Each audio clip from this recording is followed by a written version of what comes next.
Pourquoi est-ce qu'aujourd'hui, les gens ne veulent pas accepter leurs différences? C'est à cause de l'influence, la tendance, tout ce qui se passe. On veut se confondre à la masse. On veut se confondre à la masse. Oui. Alors, on va essayer d'en parler aujourd'hui pour comprendre pourquoi il est très important de comprendre que ta différence équivaut À ta à force. ta force.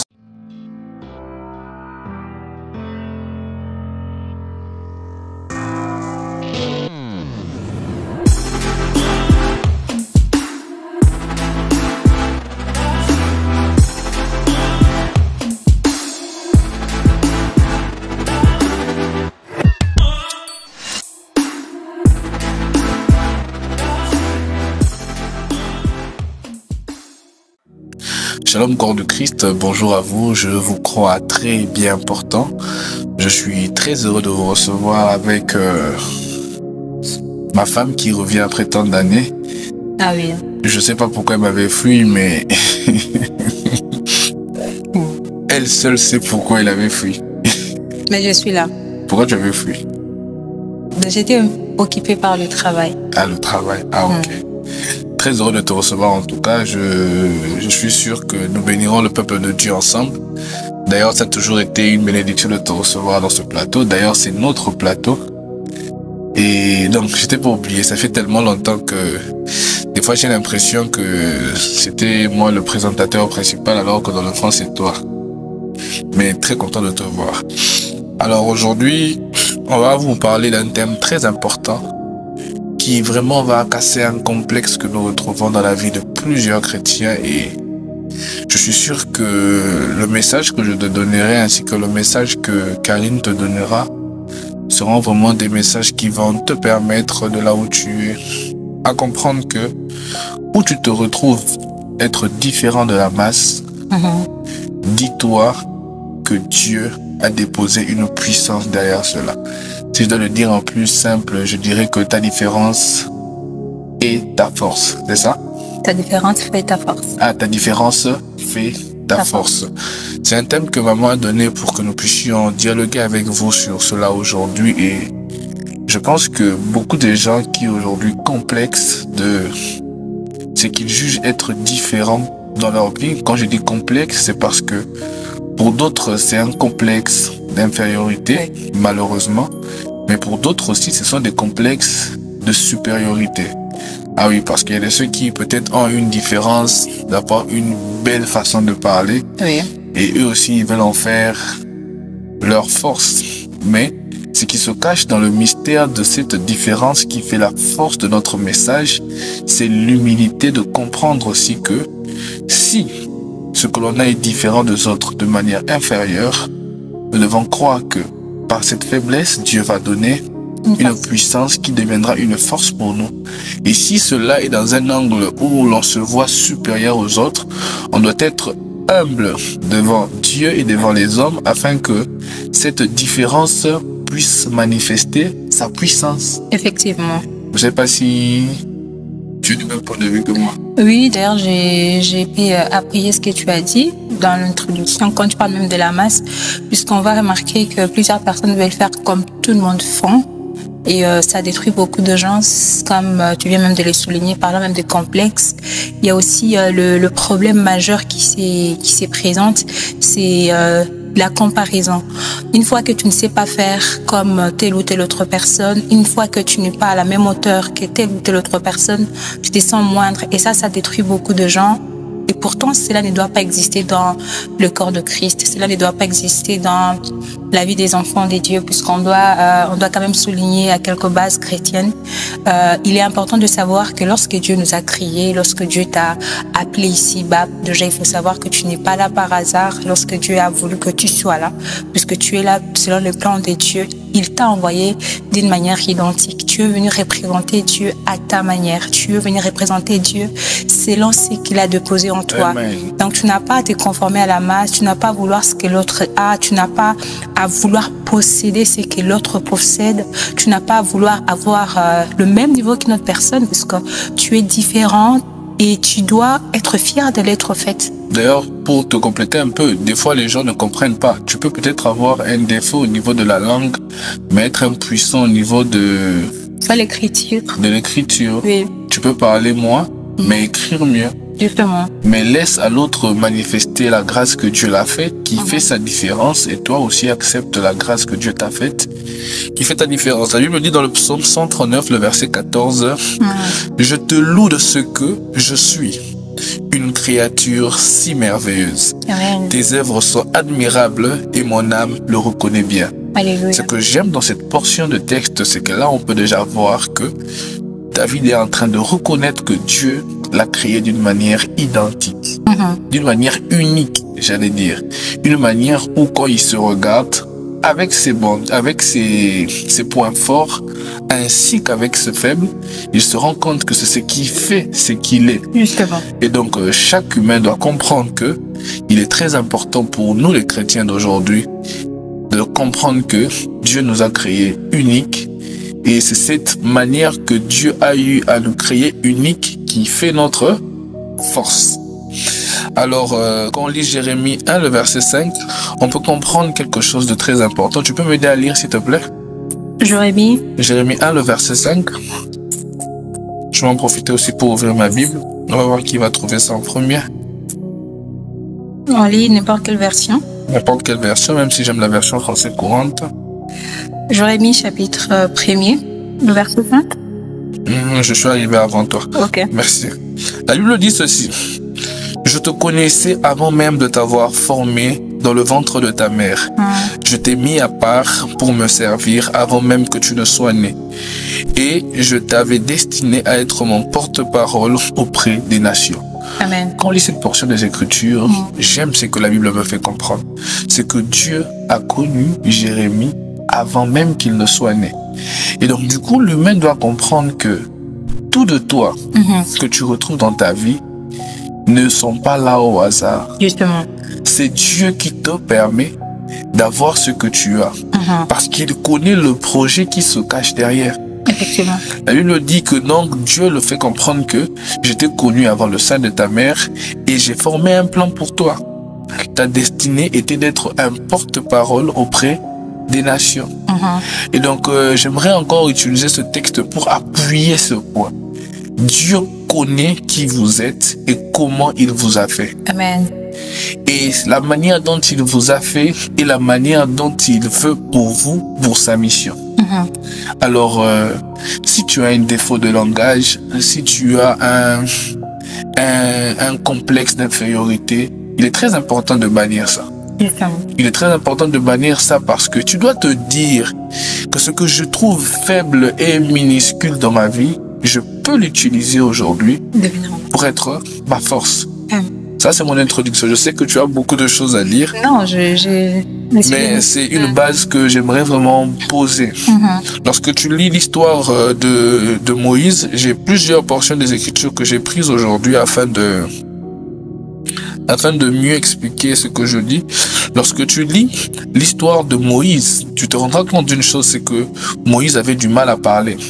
L'Exode 4, le verset 10, la Bible nous fait comprendre que Moïse était quelqu'un qui aujourd'hui, on l'appellera un homme qui bégaye énormément. Tu vois? Oui. Et cela était malheureusement la faiblesse de Moïse. Mais c'est par cette même faiblesse que Dieu l'a fait comprendre que je sortirai ma puissance derrière ce que tu trouves faible dans ta vie. Peut-être que tu diras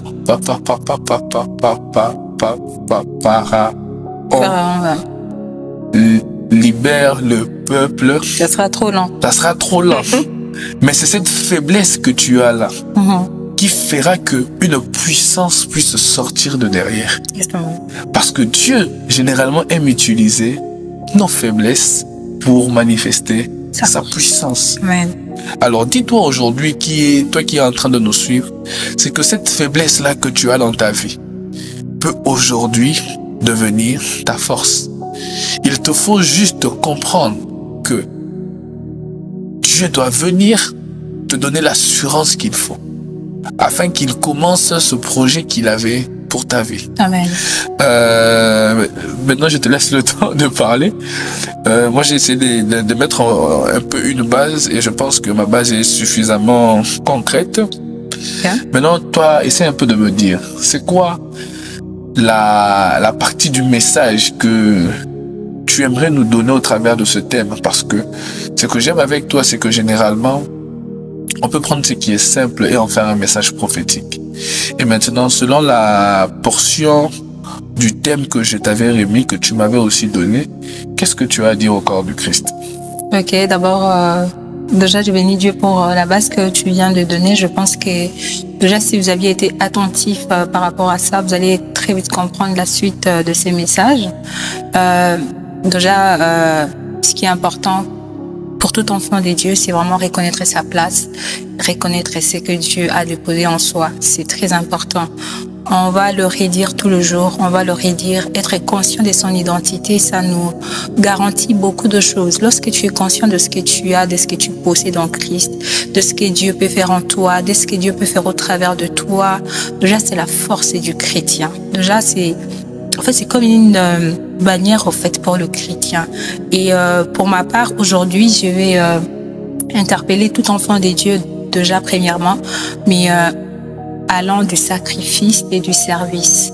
Et vous allez comprendre tout de suite avec moi que nous sommes dans un monde, comme vous l'aviez dit au début, où il y a beaucoup de complexes, il y a beaucoup de comparaisons.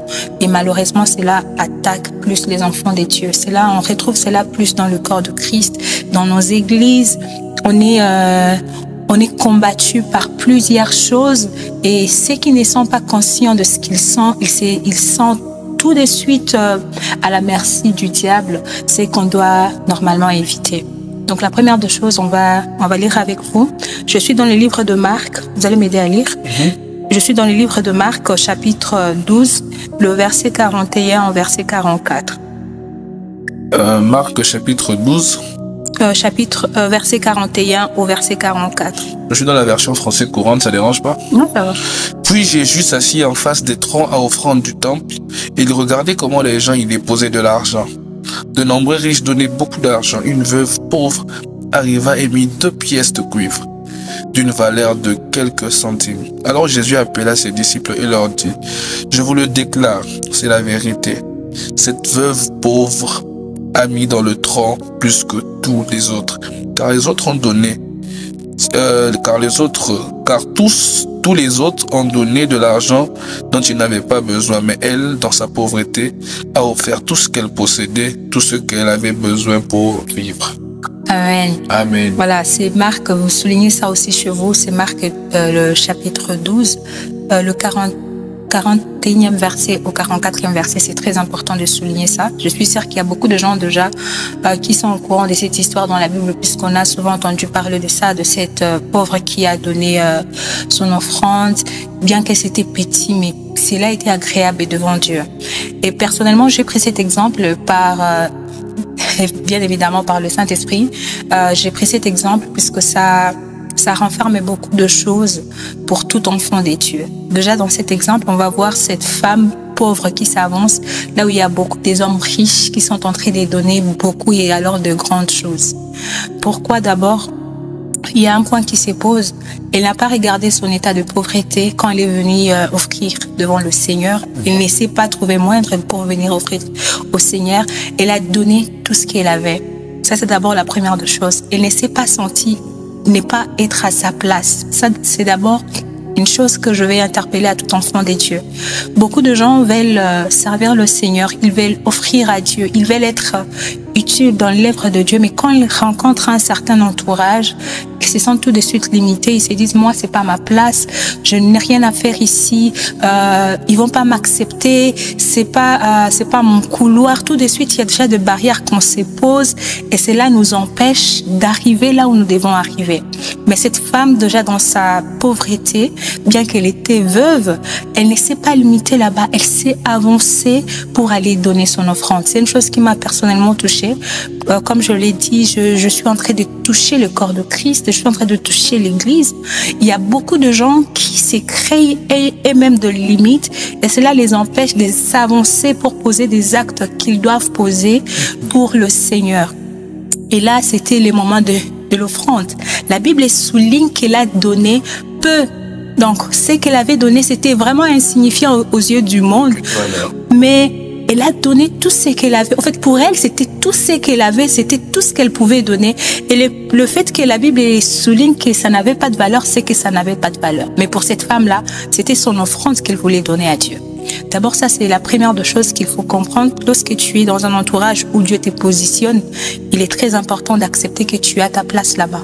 Donc, si je comprends bien, il faut pas tenir compte de comment sont les autres. Justement. Mais essaye de tenir compte simplement de comment toi tu es. Justement. Quelle est la situation que Dieu te permet de vivre maintenant? Amen. Si je suis dans une période où Dieu ne me permet pas de donner des milliers de dollars pour son œuvre, je donnerai mes 2 pièces d'argent. Yes. Ça, les gens doivent le comprendre. Si tu es dans une période où tu peux donner 100 dollars à Dieu, tu donnes 100 dollars à Dieu. Si tu es dans une période où tu ne peux rien donner à Dieu, ne donne rien à Dieu à part ta louange et ton adoration. Amen. Et si tu es dans une parole où tu peux donner 2 dollars à Dieu, donne à Dieu tes 2 dollars. Mais dis-toi que ta différence fera ta force. Déjà, vous venez de souligner un point très important, puisque par moment même, on va les retrouver dans l'église. Très souvent, il y a l'appel de fonds. C'est vraiment intrigué. Entre parenthèses, je vais tout de suite fermer ça. Très souvent, on lance l'appel au salut et il y a beaucoup de gens, par moment, 100 dollars, qui a 100 dollars. Appel de fonds, pas appel au salut. Désolé, hein. Désolé. L'appel des fonds, très souvent on dit qui a 100 dollars, ceux qui ont 100 dollars, voilà, les enveloppes, ceux qui ont. Mais à un moment, on arrive au moment où votre montant à vous n'a pas été cité, n'a pas été donné. Ne vous sentez pas gêné de pouvoir donner le peu que vous avez, mais d'approcher quand même l'église et de dire que ce que vous aviez proposé, moi, j'en avais pas, mais puisque je vais participer dans ce qui se passe dans l'église, puisque je vais aussi ajouter une pierre à l'édifice, voilà ce que je peux donner, puisque ça aussi, ça bloque beaucoup de choses dans l'église. Et donc, que le montant là que tu as ne t'empêche pas d'être utile pour l'œuvre de Dieu. Donc, comme je disais, c'était par rapport au service. Je vais encore tout de suite parler d'un point très important, toujours dans le service. Il est important de savoir que nous n'allons pas nous tous être à la chair en train de prêcher. Nous n'allons pas être tous dans le 5 ministères que la Bible souligne. Voilà, nous n'allons pas être là-bas. Mais il y a de sous-tâches que l'Église demande que nous devons apprendre à être utiles et nous accepter là-bas. Il y a beaucoup de gens qui minimisent le fait d'essuyer les chaises à l'église.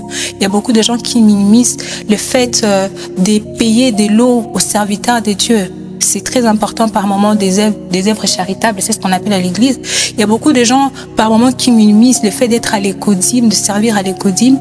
Ils se trouvent moindres par rapport à la personne qui prêche. Mais par moment, il est important de savoir que le peu que tu as, le peu que tu fais, mais si tu le fais de bon cœur, c'est ça le service que Dieu attend de toi. Dieu n'attend pas de toi que tu remplisses les stades, mais Dieu veut de toi que tu essuies une chaise où il va poser une âme qui sera bénie aujourd'hui et qui demain ira prêcher des nations à ta place.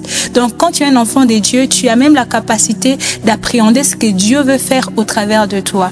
Et donc aujourd'hui, en tout cas, quelle que soit la place où tu te trouves, quel que soit l'endroit où tu te positionnes, essaie de découvrir ce que Dieu attend de toi, ce que Dieu veut pour toi, car ce que tu découvriras de toi sera ta force, quel que soit le public que Dieu va présenter devant toi, tu sauras ce qui est où est ta place et où il n'y a pas ta place. Et donc, par ces points, je vais juste énumérer un point qui est important. Dieu ne regarde pas la quantité de ce que vous l'offrez, mais il regarde la qualité de ce que vous l'offrez, en fait. Il ne veut pas que vous veniez avec tout ce que vous avez sans avoir ces cœurs d'enfants devant lui, ces cœurs de consécration. C'est comme le riche, ils ont tout donné, mais Dieu n'a pas... En fait, Dieu n'a pas... leur offrande n'a pas été agréée devant le Seigneur. Mais cette femme-là, Dieu a agréé son offrande. Donc, servez avec votre cœur, soyez différent dans votre manière de servir, soyez authentique, soyez sincère et c'est ce qui fera votre force devant le Seigneur et aussi devant les hommes. Voilà. Maintenant, je vais énumérer un point que j'avais préparé qui doit amener les gens à comprendre aussi que des fois, ta différence a la capacité d'attirer ton appel. Ça veut dire quoi? Vous savez, généralement, quand tu te sens différent dans un domaine de la vie, moi je te sens différent dans un point public. Dis-toi que cette différence est un appel à ta destinée. Tu sais, quand je vois l'histoire de David, Lorsqu'on lit dans 1 Samuel, le verset qu'on lit dans 1 Samuel, attends, j'avais écrit ça quelque part, dans 1 Samuel 17, on se rend compte d'une chose. Je veux paraphraser. L'on voit la vie d'un David jeune, qui ne pouvait pas être un soldat. Mais le problème, c'est que David se retrouvait au milieu des soldats. Mais on ne pouvait pas le catégoriser dans la classe des soldats parce qu'il était jeune. Ses frères étaient tous vaillants, musclés. Mais lui, il était jeune, mince. Mais il ne savait pas que c'est sa différence qui allait attirer son appel. Le fait que parmi les soldats, lui n'était pas soldat, devait l'attirer à devenir un soldat plus puissant que des soldats musclés. Alors quand tu vois que tu es différent au milieu d'un cercle, dis-toi que cette différence peut faire appel à un appel divin. Et l'appel divin aura pour but de montrer au monde que Dieu ne se limite pas à ce que l'homme voit, mais Dieu des fois va dans ce que lui seul sait, peut créer dans la vie de quelqu'un. Alors quand vous vous retrouvez dans un endroit, dites-vous que votre différence peut être votre force. Amen. Et je l'ai même déjà dit 5 fois, 10 fois. Et oui, puisque c'est une ordonnance qu'on peut donner aux enfants de Dieu. Ah ok. Donc quand vous êtes différent, dites-vous que votre point là de différence deviendra votre force. Mais aussi, quelque chose de très important, et c'est là qu'on va clôturer, je pense qu'il nous reste 5 minutes. J'aimerais que l'on comprenne aussi qu'en dehors du fait que la différence est notre force, il est aussi important de savoir que nous devons rester différents là où tout va vers une direction. Justement. Et là, je vais vraiment tenir rigueur au corps du Christ en disant aux enfants de Dieu ceci. Aujourd'hui, je rencontre un problème avec ma génération. Je me rends compte que tout le monde veut aller vers une tendance. Tout le monde veut emprunter un chemin. Mais ils oublient quelque chose. Samson, tu ne peux pas couper tes cheveux. Parce que c'est une ordonnance divine. Yes. Aujourd'hui, je vois les enfants de Dieu ne pas vouloir être différents de la masse. Ils veulent tous ressembler à ce que les gens font. Ils veulent tous être emportés par un vent qui est à la mode. Alors que des fois, quand tu te laisses emporter dans un vent qui est à la mode, mais qui n'est pas le plan de Dieu pour ta vie, il se peut que tu perdes l'onction de ta destinée. Alors j'aimerais dire ceci à un enfant de Dieu. Votre différence est votre force, même dans le parcours de la vie. Amen. Quand Dieu t'a appelé et qu'il t'a dit, jeune prophète, vas-y, ne mange pas, ne bois pas. Dis-toi que si un vieux prophète venait te dire que moi j'étais comme toi, moi j'ai bu, j'ai mangé, je ne suis pas mort, et que tu te dis que moi aussi je veux manger, dis-toi qu'un loup sortira de quelque part et te mangera. Effectivement. Alors, corps du Christ, soyez différents parce que Dieu vous appelle à être différents. Amen. Dans le chemin de votre destinée, ne faites pas ce que tout le monde fait, mais faites ce que Dieu veut que vous puissiez faire. Amen. C'est très important. Dieu peut me dire de jeûner et la demander de manger. Dieu peut la demander de jeûner et me demander de manger. Que chacun respecte l'ordonnance que Dieu est en train de donner. Amen. Parce que dans les ordonnances que Dieu nous donne, se cache l'onction de notre destinée, se cache l'accomplissement de notre destinée. Yes, ça c'est vrai. Déjà, puisque tu en parles, je peux seulement ajouter un point. Si tu Oui. Je pense qu'il nous reste 2 minutes 30 ou 33 D'accord, minutes. ça va aller très vite. C'est c'est Esther, on va parler d'Esther. Parlons même de la différence, comme vous l'aviez dit. Il y a Esther qui, on a proposé à toutes les femmes, on a remis à toutes les femmes des soins cosmétiques pour se présenter, pour être belle, pour se présenter auprès du roi. Mais Esther, elle a fait à sa manière. Esther n'a pas voulu faire comme la masse. Elle a fait à sa manière, aussi avec la prière. Et on a vu cette Esther qui a été choisie par le roi.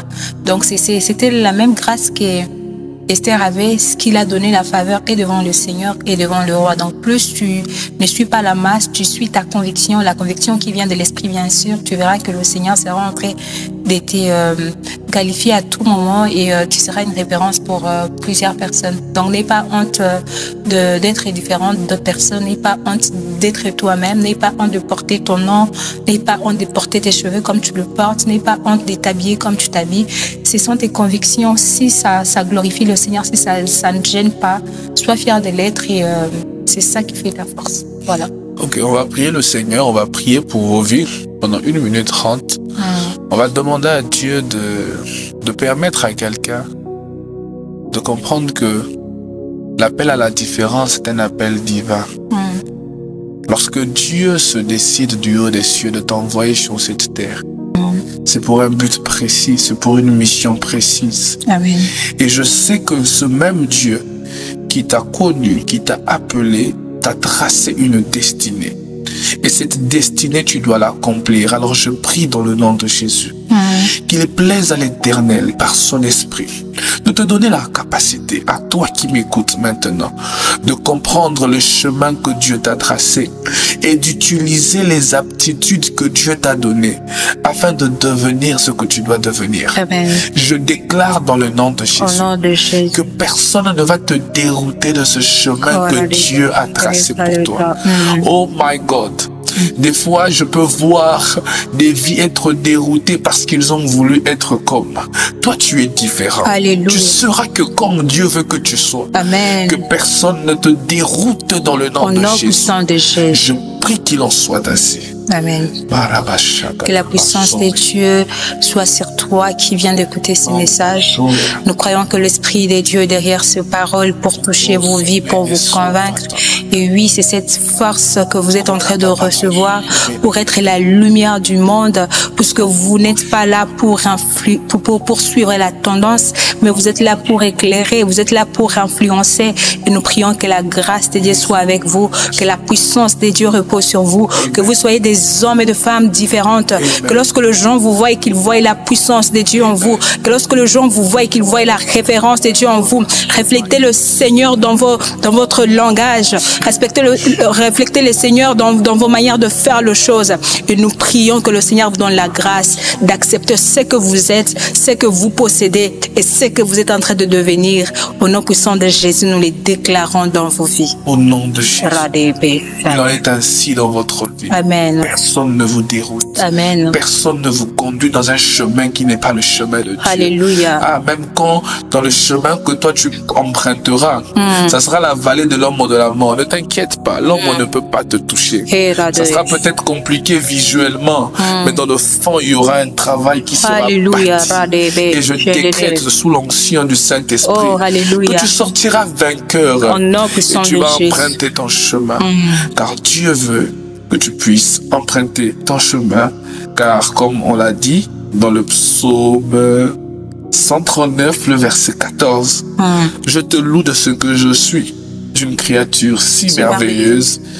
Tes œuvres sont admirables et mon âme le reconnaît. Bien. Très bien. Amen. Très bien. Que Dieu vous bénisse abondamment. Voilà. Très heureux de t'avoir revu. Je pense que l'on se reverra dans les prochaines émissions qui ne seront certainement pas loin. Oui. Et donc, demandez à maman Karine de venir. Elle me laisse trop seule ces derniers temps.